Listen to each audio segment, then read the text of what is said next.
Hello, Mrs. Hay here. In this video, I'm going to explain to you why we practice mindfulness. In order to do that, I'm going to use a story that's often told in some Native American tribes.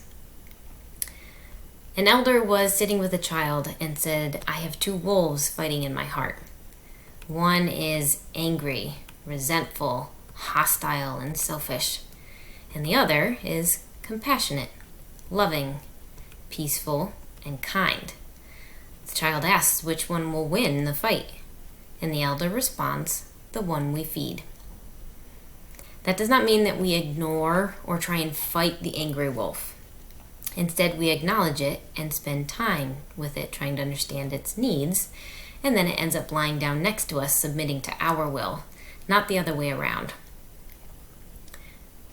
So practice the traits for the wolf that you want to feed.